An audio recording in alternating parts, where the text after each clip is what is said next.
Fawn and Matt. We're an interracial couple with 2 kids wanting to do something that highlights the power of friendship and what it means to be in the company of true friends. We're going to move our society away and out of the loneliness epidemic and into a friendlier, happier world. Welcome to our friendly world. Better, stronger, together.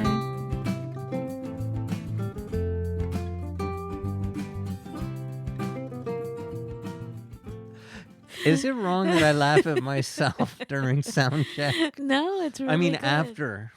I think that's what it's there for. That's what our whole podcast is for. It's helped our marriage. It's almost a little sad when I'm sitting there going, "Oh my God, what am I going to say next?" when I'm listening to like a quote unquote real podcast. What do you mean? No quote unquote. What do you mean? But like when I listen to the podcasts, I'm like, "Oh my God, what am I going to say next?" Oh, you listen to our podcast? Sometimes. Yay. Yes. But weird. Because I'm like, oh, that was very insightful. Well said, Matt. Me, I'm like, oh, I didn't listen again. I wasn't listening to you. So Sorry. So, you were right again. Why is it you're right? Why is it the times where I'm like, my guards go up and I'm like, hey, I'm noticing signs. You're like, no, that's not right. And then when I don't see the signs and you're like, hey, flashing red light here, freight train here. I'm like, no, you don't know, no. Why is it I'm always wrong and you're right when it comes to not judging people, but you know what I mean, when it comes to evaluating what's going on with people around us? because you are emotionally connected to the situation. Always. I am emotionally connected to you, but I take pains to not be emotionally connected to the situation. There is a huge difference. So if I wasn't emotionally connected, I'd be able to see truth better? It's the classic logic versus emotion, right? Yes, you can see that logic. You can see the logical truths easier. Well, you were right about one of our best friends. Remember last week, you guys, I was like, it's over. I was wrong. She sensed something and she reached out to me. And she didn't know what was going on, but she sensed something, even though I didn't say anything. Mm-hmm. Right? Yes. And then I said, oh my God, thank God. I thought you were thinking this. And then she totally was like, what? And sent me this long message saying how it was not the case. So it was all my imaginings. And I blame it on that person that yelled at me at Whole Foods, right? Ever since that so-called friend did that, I've been totally friend shy. Like, I feel like the world is out to get me. I feel like, what is it? How do you describe what it is? I just feel insecure about things. I feel like everything is wrong. Like, all the friendships are wrong. That I'm not seeing the signs, so I better notice every single sign, take care of every little pebble. But I was wrong about V, and I'm so glad. Mm-hmm. I feel like a huge weight. I feel like my heart is liberated because I love her so much. We love her so much, the whole family. I'm so glad I was wrong, but you were right. And then I texted her. I'm like, Matt said, this is not how you were. Well, and I told our youngest, we're going to let this settle and then we're going to intervene. You were going to intervene? Yes, I was. Oh, see, the fact that you are so solid with your conviction, with your feeling about our friend, when I was confused, and I was like, I'm just, for the first time in my life, I'm going to just bow out because I see. So, oh well. I just went down a terrible route, Right. I destroyed in my own heart a friendship that was not to be destroyed, and I wasn't reading it properly. And also you were willing to destroy it after one conversation. But that's just it. How many other things come to the one conversation. Like, you were right about that one who yelled at me at the store. You were right about her all along. It was a different relationship. I know, but every relationship is different. Every I just feel so relationship confused. is different. You are absolutely right. And there are, for some, benefit of the doubt, and there are for others less so. And that's what it is. And you have to feel your way through. And oh my goodness. You don't really know a person until you see them in adversity. And that's what it is. Can you explain? What do you mean? So you mean the one who yelled at me at Whole Foods, I saw her during adversity and there it is? Yes. What do you mean? Can you explain what you mean? Oh my goodness. Like, in relation to these two examples, like with V and the one who yelled at me at Whole Foods. Okay, so we have known V for quite some time. Yes. And we have spoken with them. You've had long conversations, soulful conversations. Majorly soulful. Opening yourself, and they're opening too. It's what I used to tell people who were dating people. I was like, okay, you have your rules, they have their rules. Are you breaking your rules? Well, yes, I am. Are they breaking their rules? If they're not, there's a problem because they're not meeting you somewhere in the middle. And if people aren't sharing, if people aren't expressing, if people are still protecting, you're still acquaintances. And that was what would happen with Whole Foods. Still acquaintances. You weren't friends. You went house, met, parents. Doesn't matter. Still acquaintances. I still don't know. I'm afraid to miss it. Like, how was that an acquaintance? Even though I thought we shared stuff, but you know what? You're right. She really didn't. Protect. Yeah, she didn't totally open up about anything. And they dismiss what you say out of hand. Yeah. And even if they say, oh, well, that is very interesting, I'm still dismissing you. Right. That's an interesting theory you have, Fawn. How did you see that, though? Because you didn't really hang out with us, but how did you see all of that? Pay attention even to trifles. Pay attention. People tell you. People show you who they are. I'm not a samurai like you are. So you spent a tiny fraction of the time with the one who yelled at me. Mm-hmm. Yet you were able to see all of that. Yes. I don't understand how you did that. First of all, terrible taste in music.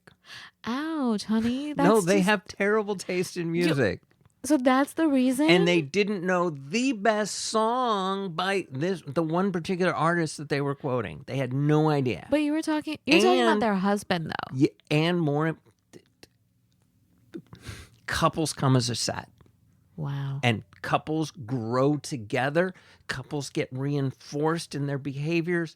If you want to talk genetics, we can talk, the dominant traits. If there's two recessive traits in a couple, then it'll become dominant. It'll grow. It'll be empowered. Wow. So, you really need to look at the whole package too, though. You're right. I can see that now. Okay. Now, the fact is I said, and this was the only conversation I ever had to have with them. Okay. There was an LA band nobody's ever heard of.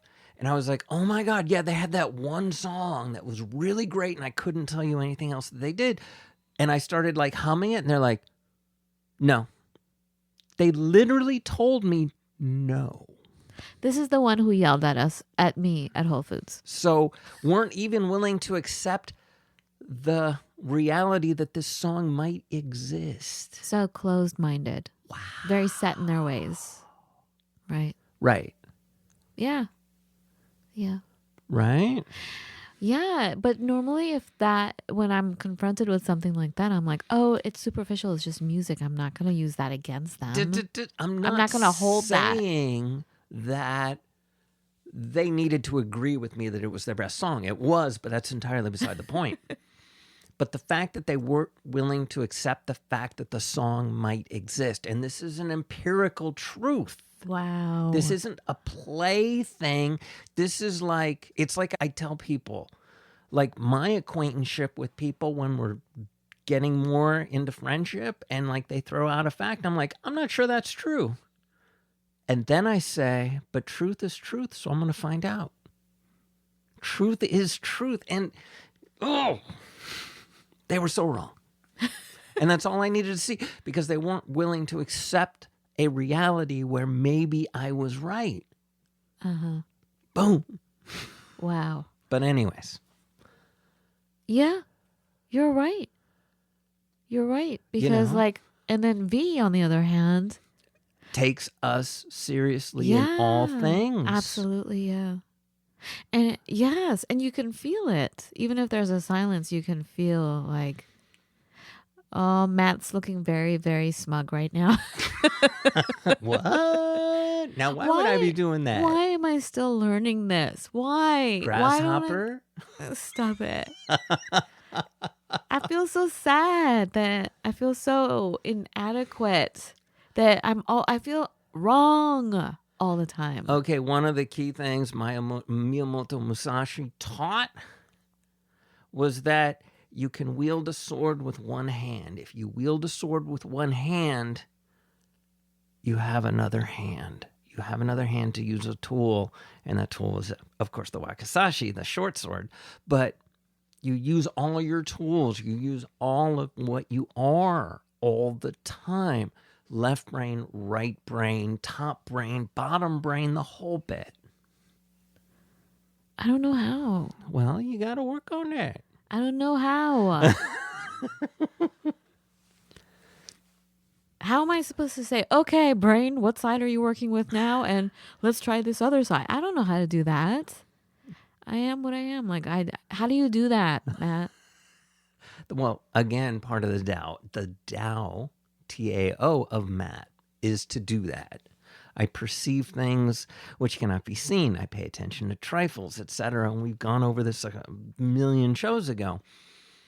Pay attention. Just pay attention. And then remove yourself from the situation, but keep paying attention.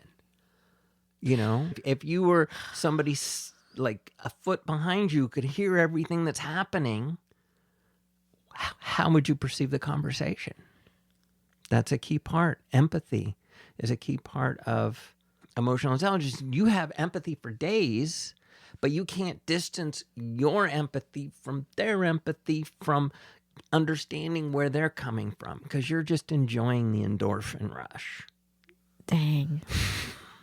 Ouch. Well, it's what it is. Now, why'd you marry me?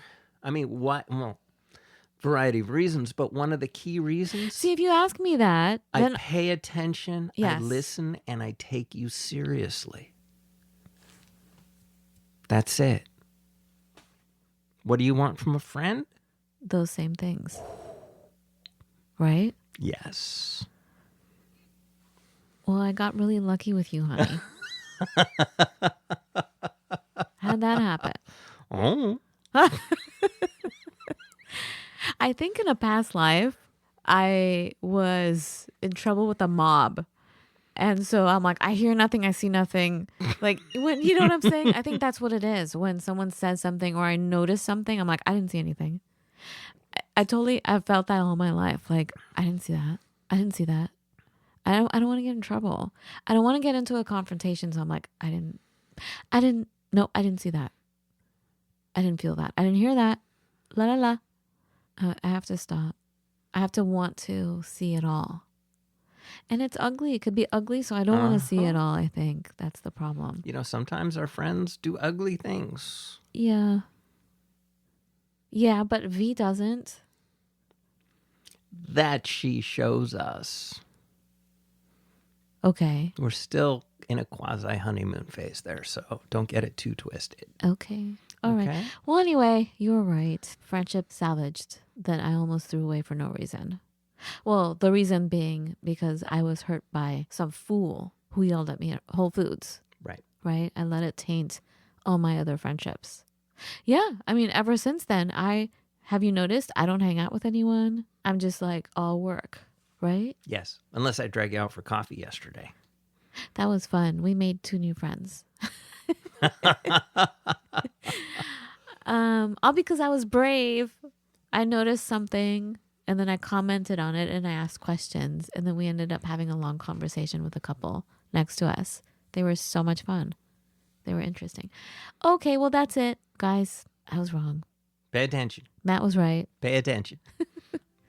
Okay, anything else to add? Pay attention. All right. Have a beautiful every day. I know it's a short one, guys, but that's a biggie. Okay, have a beautiful every day. Be well.